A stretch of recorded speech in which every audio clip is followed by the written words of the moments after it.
bukan mak dia, aku kandungkan dia, aku lahirkan dia. Bagi anakku. Astagfirullahaladzim. Ya Allah.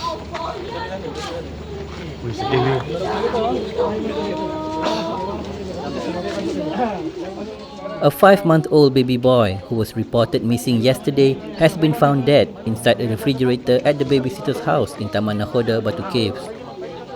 Police said Adam Raikal Muhammad Sufi's body was found stuffed inside the freezer compartment of the fridge on the second floor of the house at 10:30 p.m. last night.